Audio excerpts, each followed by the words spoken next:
Hi, everybody. It's Jennifer Rose. I'm here with a little black blob, Buster Kitten. He just jumped down. Anyway, I want to talk to you about what keeps me going and share with you my favorite meditation quote from Eknath Eswaran, who said, "Hold on, it gets worse." I love that quote because it seemed to meet me where I was. I wasn't in an easy place, and you might not be in an easy place. And it seemed to be telling the truth that meditation, while it was going to calm my nervous system and slow my breathing and reduce my stress and hopefully also my panic, it might also bring up some stuff and it would bring me face to face with it. And that was the truth. And hearing that from someone who must have made it to the other side was really good for me. It was really good for me to hear someone tell the truth about life not being easy. And I want to talk about, by the end of this video, the hope I have that you will find within your own experiences and your own life the glimmers that keep us going. That's what we have to lean into when things are really hard. We have to lean into the memory of being in the Grand Canyon and feeling a sense of awe and vastness. Lean into the cool breeze. Lean into the stillness of a starry night. Really grab hold of it, hold it close, and not let go. That's what the strengths focused identity is here for, is to help you practice that. So let me tell you about my touchstone, one of them, and how I try to stay with the glimmers. There was a night when I was lying in bed when I was really small, vulnerable kid. And like every night, I was laying in bed listening for the yelling to begin. There was quite a bit of yelling during a certain period of my childhood. And it was scary, disappointing. It made me feel tense and afraid. And it was sad. It was a whole mishmash of not good feelings. And on this particular night, something different happened. It was that I heard a loving voice, a male voice, say my name. And then I heard a loving female voice say my name, Jennifer. That simple. And then it was over.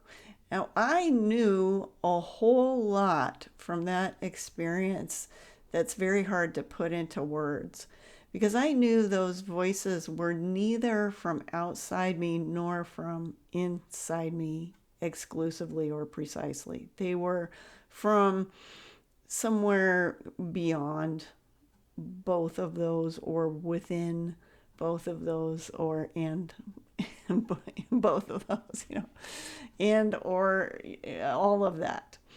I knew that those voices were not hallucinations. I knew those voices were benevolent, and I was filled with a feeling of hope. I, being a little investigator to confirm that this was the case, padded out in my PJs to holler down to my mother, "Mom, did you call me?" And she said, "No, go back to bed." And normally that go back to bed would have made me sad. But on this particular night, I just kind of smiled to myself, having confirmed that I had been visited by lovingness. Now, one might think, okay, mission accomplished. This is proof positive of all the good there is. No such luck. I couldn't hold on to it. It's just something I might even have thought I am holding on to it, but I wasn't. I just would, from then on be a normal embroiled person with all the fears and sadnesses of life. But that was always in the background somewhere. And I could recall it. Of course, when I recall it, my mind would say, oh, it wasn't real or whatever.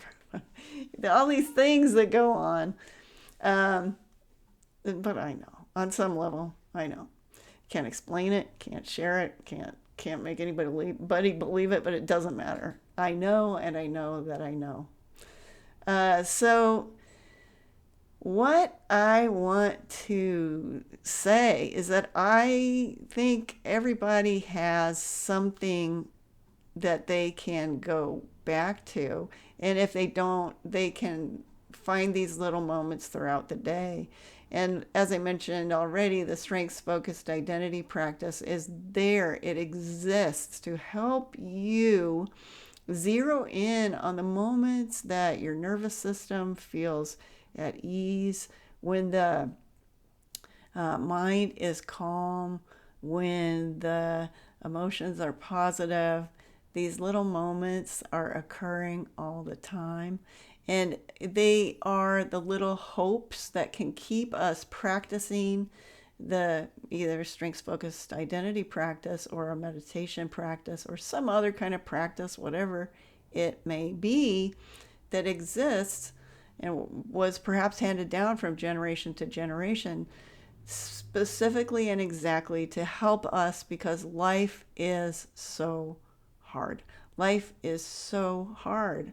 And as Eknath Eswaran says, when you start practicing with it, sometimes it gets worse. So we want to hold those glimmers close to our hearts. Keep at it. Please keep at it. So if anger is one of the things that you struggle with, I'm attaching, I think it's going to be, nope, it's going to be there, a video I just made about anger. And if your nervous system is pretty busy working against you, I've got a PDF with lots of simple practices you can do that really help. So avail yourself of the resources and hold on to your glimmers. You are all you need. You are all you need. It's all there. Follow, follow, follow your own leads. Don't believe what society says, the news says, and politicians say, whatever. Follow your own leads. Have a great day.